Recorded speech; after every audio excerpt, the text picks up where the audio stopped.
I think so.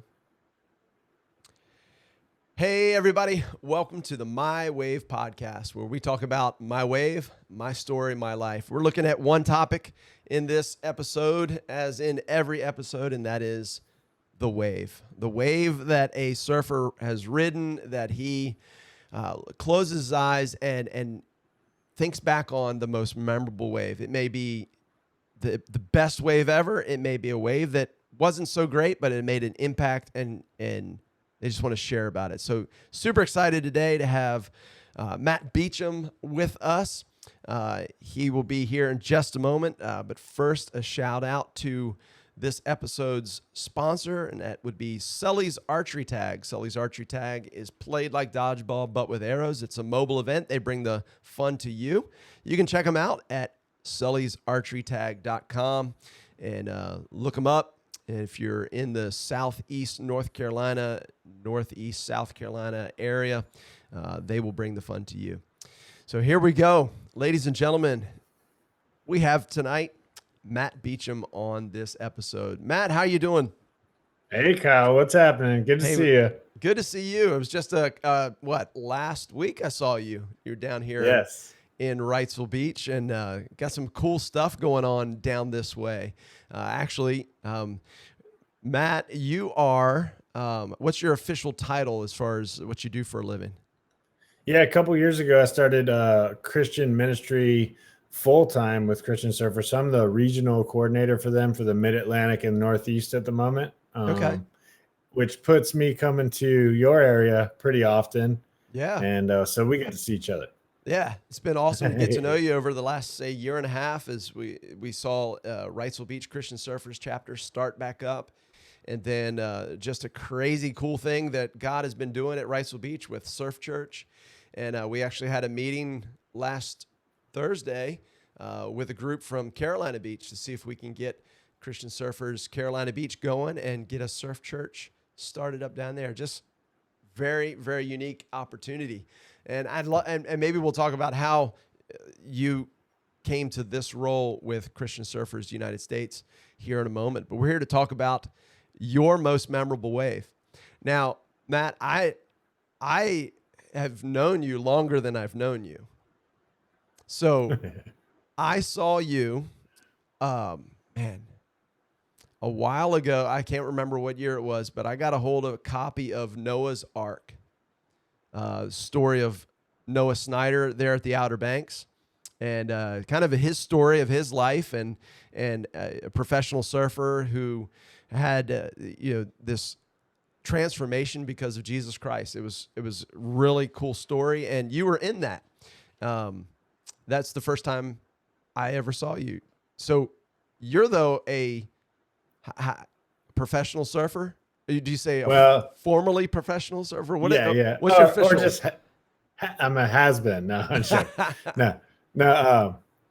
Yeah. So I had a fun 12-year career as a professional surfer, and did some cool TV and film stuff, real heavy towards the end of that too. We were doing that all along, but got to host a TV show the last 4 years of that, and Really? it was a nice end to everything. Yeah. So, but yeah, the Noah's Ark thing. So we did ministry projects over the year. What we were going to make surf movies anyway. So me and a small group of guys were like, well, what if we were making movies that shared the joy of surfing, but also shared our faith? And we kind of never knew if the next movie we were making was going to be the last one we did, but we seemed to, that ball rolled for quite some time, and there was many films. But the one you mentioned, I think, is my favorite, where we told, I say we, Nick McLean is the director of it. He put his heart and soul into that movie for 3 full years. Wow. And, but yeah, we were there to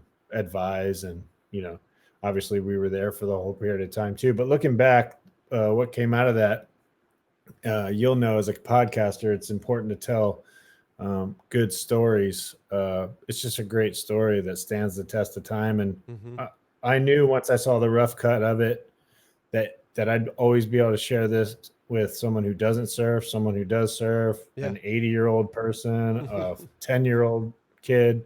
Yeah. And so it's a really special story, and it definitely shares the love of God really well, because you know, when God does a move like that through a group of friends, which is really what that movie's about, you know, it's hard to argue with it, you know, Right. because it's coming at the story's coming at you from all different angles and being validated by all different angles. So Hmm. it's special that way. It was a great flick to sit down and watch with other friends of mine. I've shared it. I've had to chase it down to get it back, but it's been a great one. In fact, I need to go maybe watch it again this weekend. Get a new crew to Yeah, get a new totally. crew together and say, hey, check this out. And That's I should probably, or I should probably get someone to put it online where it's easier to watch. I think there's a couple versions on YouTube, but they glitch and stuff. And yeah. it's time to get all that stuff for free online, I think. There you go. There you Yeah. go. Well, awesome. So let's start it out with your location. Where, being a professional surfer for 12 years, you've probably surfed all around the world, and Yeah. and that's incredible. I've surfed for, well, so I don't know, do the math, like 30 some years, um, but I've been to South Africa, surfed J Bay and a couple places around J Bay, which was incredible. Been to California twice, East Coast, Puerto Rico, and that's the extent. But that's still awesome. I mean, It's a good list. this is That's a good awesome, list. Yeah. But what's the most exotic place you've ever been to? Went to some crazy places that we tried to tell, you know, a surf story from, like Russia, Uh huh. some of the islands north of Japan. Wow. We scored South Korea one time, like Really? really scored a typhoon there, and it was real special. Wow. And yeah, just random places like that. You know, the classic ones like Indonesia and Peru and all this stuff. But yeah, there's a couple crazy ones. I've caught waves on the Great Lakes. That was fun. Mm-hmm. So I got to do some weird ones too with the standard ones, Yeah. and yeah, it was Yeah. nice. That is. Now, I've traveled a lot of the world, but usually I'm standing on the beach watching, like you mentioned Peru. I've been to Chicama. I've stood on the cliffs of Chicama and just watched this thing peel in, but I was only there for a short period of time, and it wasn't to surf. I've Huanchaco was a beautiful spot that I love to surf. And anyway, uh, it's unique to be able to travel, but to be able to travel and do something you love, that's an added bonus. That's really Absolutely. Um, and kind of what I said about the movies, like we always, I feel like me and my crew, we were always appreciating it when we were at those spots because a surf career is a young man's career, you know, just like so many sports. hmm. So we didn't know how long the train was going to go. So I believe we were pretty cognizant of that at Yeah, every twist and turn, and just happy to be there. And that's awesome. yeah, So where are we going for your wave that you want to talk about? uh, if we're going to talk about my favorite wave or my single favorite wave I've ever caught, it was Yeah, in Nicaragua, and it was Nicaragua. unexpected. It wasn't the kind of day you thought you were about to get the wave you'll remember most, Yeah. but it was a good day. But yeah, we'll go into it. Where do you want to start? Let's start with where in Nicaragua were you, or is it a secret Okay, spot? so no, it's a pretty well-known beach break there called Colorado's, and this Okay. was probably, I don't know, 13 years ago, thereabouts. Okay. I was probably about 30 or 31 Hmm. years old when I caught this wave. And yeah, and that beach break is more crowded these days. And I think I've heard the sand is a little different now because of the estuary that was there got Mm. blocked a bit. But anyway, um, yeah, Colorado's. Colorado's. Mhm. So I think have seen Instagram ads for buying property around those breaks. Have you Yes. seen those? That's probably why things are changing a lot. Everybody's buying up Yes. pieces of Nicaragua. I was in Nicaragua probably 20 years ago. We were in Managua I was on a missions trip. Never made it down to the coast, but I always said to my wife, if ever I ended up with millions of dollars, I would buy some portion of beach in Nicaragua and do a little resort or something. It's beautiful. It's beautiful. Yeah. Yeah. And because there was so much political unrest there for years, Hmm. the people somehow actually came out nicer as a people group. They're just very kind Mm-hmm. and innocent. So because maybe they were sheltered from so much of the world for so much longer than so many other countries because, you know, there was a period of, I don't know, Yeah. a long decades that you didn't really want to travel there. Right. When it slowly started to open up, I mean, the people were just so kind. Mm. And Nicaraguans, you know, they're strong people, but Mm-hmm. kind people. Mm-hmm. Yeah. Yes, definitely. Definitely. So you're at Colorado's. You're by Yes. yourself? No, that was an awesome trip that hasn't happened since, where we got my brother, my first cousin, and several childhood friends to go on a trip together. Okay. And I had a photographer there who's a buddy named Brian Nevins for a little bit of it, but yeah, it was more, uh, uh, uh, yeah, it was just a bro trip Yeah. So you say friends from childhood. Did you grew up surfing or on the Outer around Banks of surfing? North Carolina. Yeah, so it was a group from the Outer Banks, Okay. and one of our buddies had moved inland by that time. I think he was living out of Nebraska at that time. Okay. But yeah, we all met up and surfed, and we caught one of the best south swells. This wave that I'm gonna talk about was somewhere in a very, very good south swell that Mm-hmm. hit the whole west coast eventually, and you know all of Mexico and everything. It hit everywhere. Wow. Wow. Yeah, That's pretty cool. So growing up at Outer Banks, surf culture's um, kind of like the fishing culture and the hunting culture out there. It's ingrained in what you do as a person that lives out there. At least yeah, that's my assessment. You know, I used to vacation there as a kid, 2 weeks every summer, and then I had the opportunity to live out on the Outer Banks after my freshman year at East Carolina University, and actually worked at Pizza Inn. You're right there, nice. milepost, what, like 2 or 3, where it's La Yeah, Fogata now. no, it's La Fagata. Yeah, Yeah. So I used yeah, to work at that Pizza Inn there, and that's awesome. yeah, it was a good time, good summer, good summer. Yeah. But yeah. What was So that the summer of? What was that the summer of? Ish. that was the summer of '91. Yeah, No, I would have no, been no, '90. Summer of '90. I would have been in eighth grade, I think. 91. So right into 90, 91. You'd have been in eighth grade. Yeah, So what are you I trying to think say, man? so. What are you trying to say? that Huh? that I'm old, but not as old. No, I'm just joking. Yeah, yeah, that was a good summer. Yeah, Had some fun waves that summer and good times. Um, that's I cool. You did always that. Outer Banks has always had a special part in my heart. I've got family lives out there, cousins and stuff. So And y'all, restaurant work has a special place in my heart. I've worked so many different restaurants over the years. yeah, you worked at La Fogata. I think if you're a surfer and you were just trying to surf, you've worked at pizza joints, Oh yeah, restaurants, and you oh did the whole thing. You did the dishwash busboy, wait eventually, worked the absolutely. register, flipped the pizzas. Yes. So, So, funny story. I got up early one morning, surfed, and I didn't have a car, so we'd run straight out, right out. What is that? Down there behind Kmart. Is that Third Street, First Street, Fifth Street, whatever there? yeah, Uh, uh, it, yeah. Right yeah, behind Belk is Third Street, Third but Street. Kmart's in that general area. It's just Yeah, north of there. Yeah. yeah. So I Which was living. obviously Kmart just went out of business I like know it. every other big box like Yeah. that. Yeah. I was living on Third Street, so I'd ride my bike straight out. Anyway, I'd ride my bike up to Pizza Inn every day. And I remember surfing that morning, riding my bike up, and my boss was like, "Hey, I'll race you." We would make the buffet pizzas, so I was the morning prep cook and then the lunch line cook, and so we would make tons and tons of pizzas ahead of time for the buffet when lunch was served. And he was like, "All right, I'll race you on a pepperoni." I was like, "All right, ready, set, go." And I throwing down some pepperoni. He's throwing down some pepperoni. All of a sudden, just the water unleashed from my nostrils. Oh no, dude. And it just all over the pizza. And I started laughing. He looked up. He's like, "What's funny?" And I told him. He was like, "Throw that pizza away." I was like, "No, I'll Yeah. cook it. I'll cook it and eat it myself." Oh But no. he said, "No, throw it away, please." No, get that out of my oven.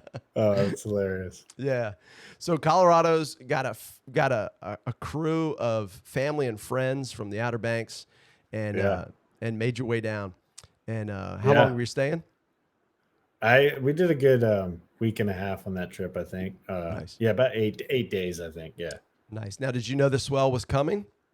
Yes. Okay. But we had planned the trip anyway. It was like a total score. Yeah, Okay. no. Yeah, we didn't try to plan that swell. It was macking. It was amazing. And Sweet. yeah. But this day was a beach break session. If I remember correctly, we'd already caught a lot of good waves, and maybe it was not a not a dying swell, but on the other side of the cusp, Mm-hmm. um, and just kind of hanging in there. The swell was. Okay.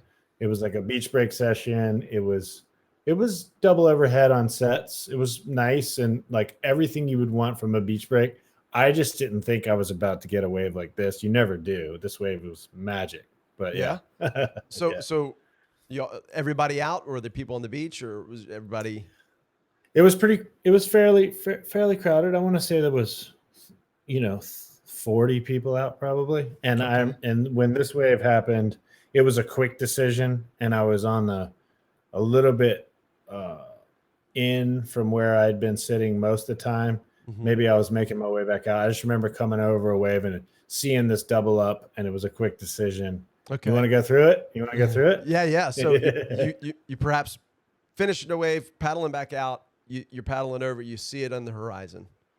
Yeah, kinda. It was like I said, I came over one wave, saw this double up, and just spun, and so it was a pretty quick thing. It's not something I Okay. spent Okay. 30, 45 seconds setting up for. Yeah. I got you. Okay. Yeah. So there it is. It's in Mhm. front of you. Did you have to like call some people off of it, or were you on the? No, it was just me, and I was like, "Dang, this is gonna." I just remember thinking, it was a solid double up. It was, the wave was. I'm 6'2". It was a solid 4 foot over my head. You know what I mean? It was a good Mhm. sized wave. Yeah. This wave, it's not the biggest wave I've ever caught. Definitely not the scariest wave I've ever caught. Right.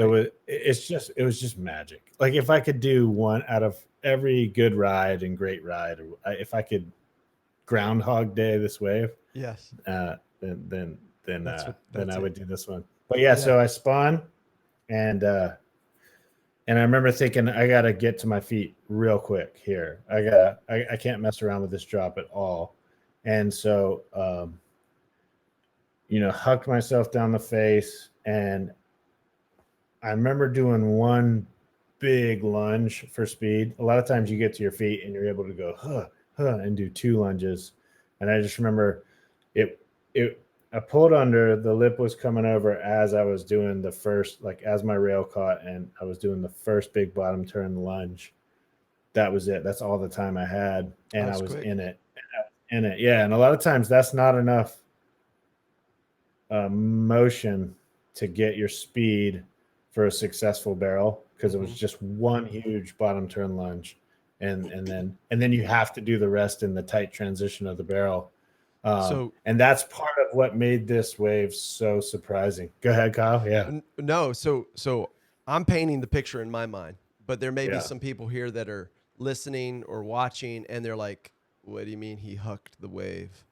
Yeah. Um, what is a so double? What is a so when double you up? Yeah, Uh, double up. So a lot of times a double up is a wave essentially takes on the energy of two waves. mhm. It feels like that. And not only looks like that to the eye, it's probably not scientifically exactly like that, but to the eye, it does look like that. It actually looks like there's a wave with a tuck and a warble in it that almost looks like a wave on top of a wave, which it Mhm. is Yeah. sometimes. Yeah. But it assumes the power as well of two waves. Right. And the opposite can happen. There can be a wave, and you can sort of see the power of it get sucked off the back of it and into the wave behind it. And so, a wave can decrease in power like right before your eyes. Well, usually these double ups, surfers get really excited sometimes because they tend to wait longer and slat or break a little bit further inside than you're used to sitting. Mhm. And so a lot of times guys turn around when they're like, "Oh, double up," and they tell their friends who are farther inside, like, "Turn and go on this thing. It's gonna barrel really good." So I saw that it was a double up, and it was a nice size double up. A lot of times double ups are a little smaller, but this one was not, and it was just ready to go. Hmm. And like I said, I threw myself over the falls on it. Um, caught my rail in the bottom turn, did the first speed lunge. Now, when I say first lunge on any wave that you stand up on, unless you're on a longboard and you're just cruising, but if you're on any shortboard of any kind, whenever you get to your feet, you're going not 0 miles an hour, but you're going the slow speed of that wave, the speed that wave is traveling to the shore. Right. You need to go faster than that to have a successful ride. In all, at some point on that wave, you need to be going faster than the wave, and some points in that wave, you're going to be going slower than that wave. But at the beginning, you need to be, if you want to have fun and you want to rip and all that stuff, you need to find that speed early. So inevitably, every surfer figures out how how to do that in a variety of different situations. But there's a lunging that happens with your body, like you, and it's your upper body working with your lower body, working with the board, and usually you go 1, 2, and maybe sometimes you're off to the races with 2. A lot of times it takes 3 times to kind of really get it going as fast as you want to go. But this instance, there was only time to get to the bottom of the wave and I remember it was a big lunge I did with my body because I knew that was it. Whatever speed I could get to after this bottom turn and this lunge, that's all she wrote as far as getting that initial speed to make it through this barrel. And so you want me to explain a couple of reasons why the next 10 seconds were magic? Well, before you get into the magic of the next 10 seconds, I'm dreaming here. Yeah. What's the biggest wave you've ever surfed? You said this is double ups, 4 feet over your head, but what's the biggest you've ever surfed? So I never became a big wave surfer, and I would never claim to be, but I dabbled. I was around it enough to experience the fear, the beating heart, and everything. Some of my friends are absolute psychopaths. Like, right. They have this fear thing they can turn off, and they can calm their bodies and not get an undue amount of adrenaline that saps their oxygen. And they train in pools and they get ready for all this stuff, but mostly they're just psychopaths. Right. They really are. I think they like have some sort of special no fear mechanism. Yeah. And good on those guys. I could name you off like 30 of them, but I'm not one of those guys. I could never, I never trusted my lungs with the Jaws stuff, the Waimea stuff, the Maverick stuff, all that. Even though I've been around it, seen it, studied it, it was kind of like medical school or something. It's like, if you're ever going to medical school, you got to get ready for it. Like you have to put in the work. And I knew that with my lungs and my inability to calm my adrenaline in some of the worst moments, I would have to train for a while for that. And it just was never a part of my surf career. I was always paid to be like, a medium-sized wave performer. And but the biggest wave I've ever surfed was 35 foot on the face. But some of these guys surf waves that are like legit 60 foot on the face. Right. And maybe there's a couple exceptions to that where it's way more than that. But like I've been out and I was always uncomfortable, but I've been out at sunset when the channel's closing out basically. And I've been out at pipe when it's third reef, second reef, and you're dodging those, just trying to get the right first, bunch of those.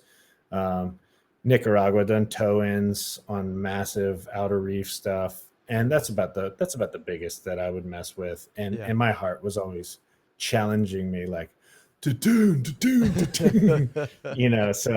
and like I said, I just learned from that and got into a couple of hold down situations where wound up on the beach afterwards with my legs shaking, going, wow, I got to the gray place underneath the water. Like I almost ran out of oxygen, like in that situation, like very, very close to passing out. So like I said, you got to listen to yourself, and I'm not able to turn that fear off to where you're not in danger of losing oxygen. So I never really messed with that stuff. I considered it a different sport, to be honest. You need different boards, a different approach to waves. You're definitely not like shredding those waves unless you have straps on your feet and stuff. Right. But so I considered it a different sport, and I look up to those guys very much for their a lot of dedication. Yeah, dedication and bravado. Absolutely. For sure. For sure. You know, people send me pictures. Do you see this? And like, yeah, would you ride that? No, I Yeah. wouldn't. I'm sorry. Yeah. I'm not there mentally. I'm an old geezer now. Yeah. My ship has sailed on that. But Yeah.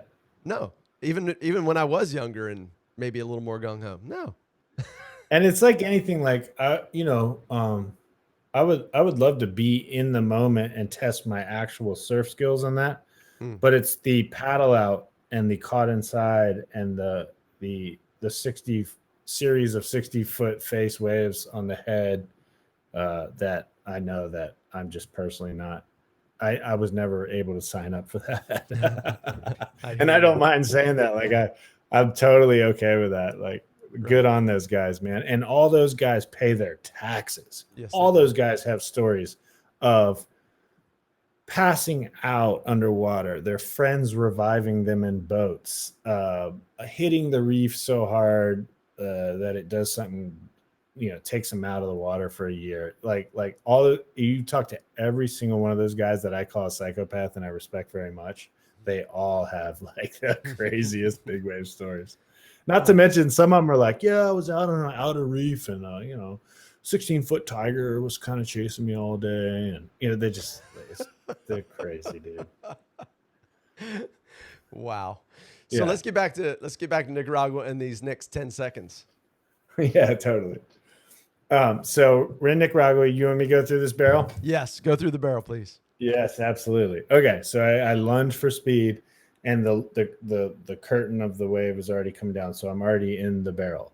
So I remember thinking everything about the next 10 seconds, and it's confirmed that it was a solid 10 seconds from people watching it. But like, I never, it's kind of like the surf movies I said earlier. We thought that might be our last one, but we made another one. Like every different chamber of this barrel, I was so surprised to still be there for it, or that it even existed. So it was a magical, and even right now, it's special that you have this podcast that you ask people about waves, because these are special memories, and you never know when you're going to have this memory. And I was so surprised that my favorite memory of a wave was this, and I love taking myself through this barrel and try to remember every nuance about it.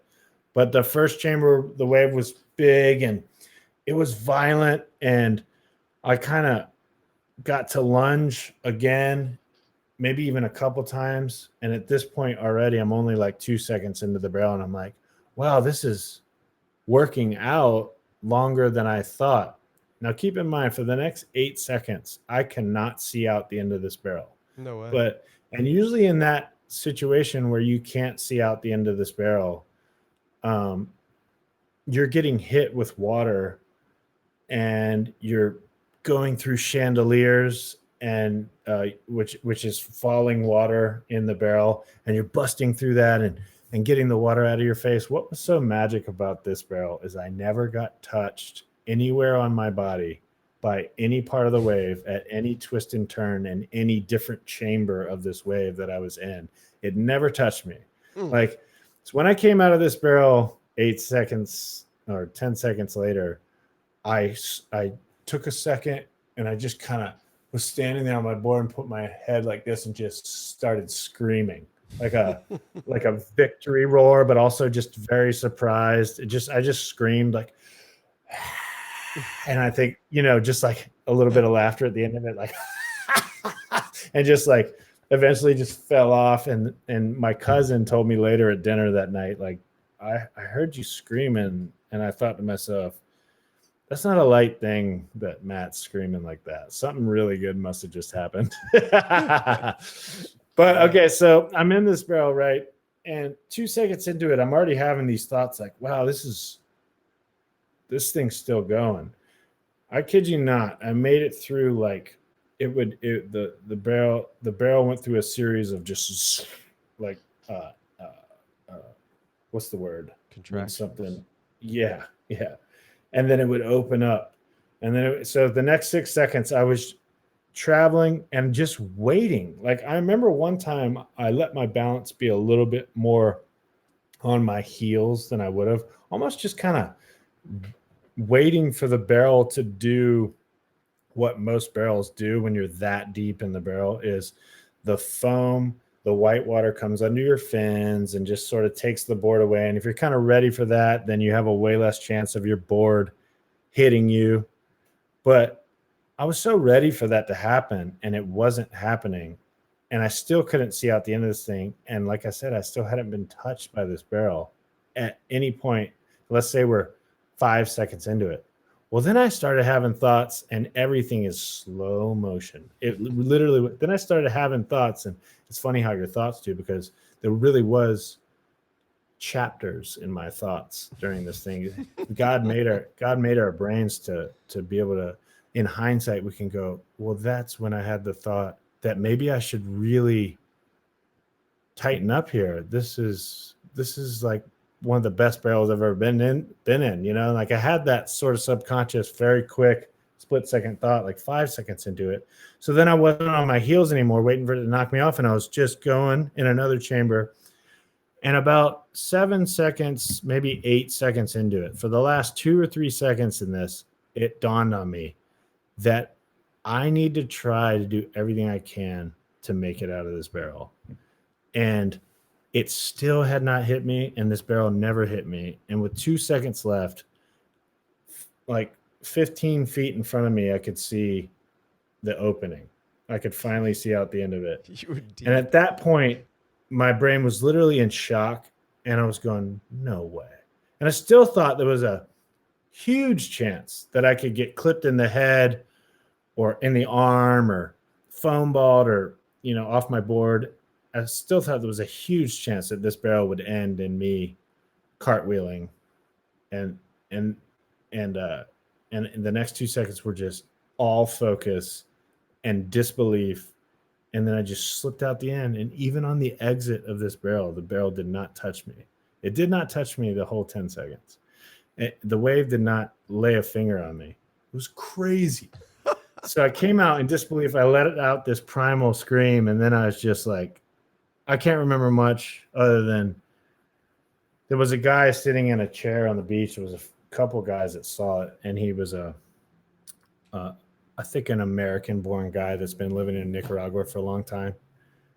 And he told one of my friends was up there next to him, and he turned to his buddy, and my friend overheard it and was like, "That was a full 10-second barrel," which is about what I thought it was, which is a pretty ridiculous amount of time for a beach break barrel, you know. And I just couldn't believe it, and I just played it in my head, and then I don't think it was till about 10 years later, maybe 5 years later, that I was like, no, that's the best one. That's without a doubt my favorite wave I've ever caught. And then now it's set in stone. Like I've had a bunch of incredible waves, but for some reason that one seemed like a miracle. It seemed like a miracle. It doesn't even make sense to me what happened on that wave. And I was so not expecting. Now, that day was amazing. That day was very good, but I was not expecting that. You never expect that. So yeah, there it is. No other waves like that rolled through that day. I mean, I can't imagine. It was so special. You know, we see a lot of times you see barrels paddling out or whatever, and you're like, how long could someone have been in that? And I'm not even sure someone could have looked at this wave and realized that someone could go through that for 10 seconds without getting touched or whatever. Maybe it did look like that. There was no one paddling out. There was just those guys that saw it on the beach, and one of my friends was up there to kind of stand behind them and hear their reaction to it. Wow. And that's my favorite one, Kyle. That's awesome. That is, wow. I enjoyed that. Can you tell me? I hope you enjoyed it, because I was just in it right there. I was in that barrel again. So I was just in that barrel again. I hope I took you and a couple of people or a few people through that. It was a miracle. It really was. I mean, you know, I don't use that term lightly, like you know, not like a miracle, like we see people's lives change or healed or something. But like, to me, that wave was a miracle. Like, you know, just statistically, like, what are the odds? Right. Yeah. Well, man, thank you for sharing that. So I do have to say, thank God for that wave. Yeah. You know, because that was part of the primal scream when I came out. It's just like, how in the world Yeah. did you just bless me with that? Like, did you Right on. feel like I should experience that on planet Earth? You know, just didn't seem like something that we get to experience Yeah. here. Yeah, it really didn't. That's those little gifts that you step Yeah. back in life and you have to appreciate and then thank the creator. You know, Yep. he's the one that gave you the strength and the opportunity and the blessing of being able to surf and to capture something like a wave. Yeah, and for it to happen just out of the blue like that too. Not out of the blue, I mean, like, but I've already said that a few times. Like, it's very unexpected. Mm-hmm. Mm-hmm. But that's a Yeah. lot like God, isn't it? Yeah. Yeah. I mean, he brings those things into our lives totally unexpected. And Yeah. I think it's just a continual reminder. Hey, I love you. Totally. Yeah. Yeah. Well, that's awesome. Now, you know, we're winding down. What advice would you give to someone listening to this podcast? Maybe they're new to surfing or they've been surfing for a little while, and what would be some advice you could give them? If you're new to surfing, welcome, enjoy it. It's got to be, you know, it's hard to say it's the most beautiful sport, but I don't know how it couldn't be, you know.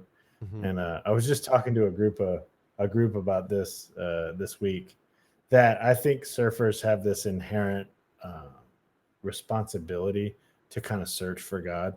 Because, and I used the example, I was like, okay, picture another sport. And for some reason, my brain just said a handball player. Nobody plays handball anymore, I don't think. It used to be pretty big, but a handball player, you're just beating that ball. Let's say racquetball. You're just beating that ball against that little room. You know, you're facing that wall, you know, and good for you. Like, I've watched amazing racquetball players. They're insane. But there's nothing about that racquetball room that makes you go like, oh, wow. Like, when we paddled out in the dark today and saw that sunset, and it was just pink and peach everywhere. And then I got a barrel, and the whole inside of that barrel was pink and peach. Yeah. Like, those things like coax you to come out of yourself and come out of the ways of thinking that are so trite, you know. And I to someone who's new at surfing, I just say, hey, this is one of the most beautiful sports ever. If you're at a place where you can realize God blessed you with that, even better. Mm-hmm. And you're signing up for like the most beautiful lifelong experience, you know. And it's got danger, and it's got, you know, you'll get injured sometimes. Like I have this list of injuries that doesn't even sound fun at all. And like I tore my bicep in two pieces. I bent my big toe all the way back to hit the foot one time, and it hurt for 5 years. And like, you know, I've blown knees and ankles and torn weird muscles. I just tore a weird muscle in like my back like 2 weeks ago, you know. It's just like, it's dangerous and it's beautiful and it's awesome, but you can also just kind of cruise for the most part, not put yourself in those situations. And I just say to anyone starting surfing, like, yeah, just welcome, man. Welcome to one of the most beautiful things ever, and enjoy it. And yeah. Sweet. Hopefully you can find God through it. Yeah, absolutely. Man, thank you so much for sharing. Absolutely. That was a great Kyle, story. I appreciate you asking me. And when you told me the idea for this podcast, I'm like, that's so cool. Because every surfer, a novice, intermediate, expert, they're all going to have something that just stands out in their head. Truth. And hopefully they'll feel telling you what I just felt. I really felt like I just relived it. And I haven't, you know, you forced me to do that. I went through all 10 seconds of that thing again, dude. I'm kind of adrenaline right now. Where do you watch this video though? You're going to be like, you're in it, man. You're in that barrel again. That was awesome. Well, Matt, thank you so much. Hey, did you know that surfing is in the Bible? Have we had this conversation? Well, you and I mentioned to each other, but I think it's awesome what you're about to say. Yeah. So Acts chapter 27, verse 44, Paul was heading to Rome, and there was a bad storm. The ship was caught on some rocks, hit the sandbar or whatever, and it was being broken to pieces by the waves. And it says that they all the sailors and all the prisoners and whoever else was on that boat, it says they all made it to shore. It says some on pieces of the ship and others on boards. Sounds like surfing to me.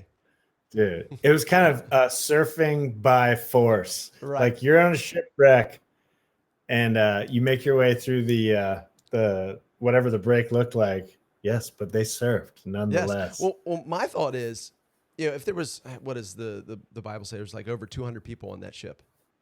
Right. You know, there was like one or two of those guys were like, hey, you want to go? That was kind of fun. Let's go do that again. Anyway, that's just my thinking. I don't think they use leashes. That's what I'm No, thinking. I don't think they had leashes. No. Well, brother, thank you so much. Thank you. And I don't think a lifeguard gave him a ticket for not wearing a leash that day either. No. Well, what if you kept trying to end this and I kept going? And I bet it was chest high in the brown water. It must have been. It was Mediterranean. Matt, we got to go. Oh, I bet a couple of them were like, that was fun. Let's keep doing it. That's right. No, Kyle, you can't end your podcast. But what did they use for wax? Was it pitch, pine tar? Something. Right.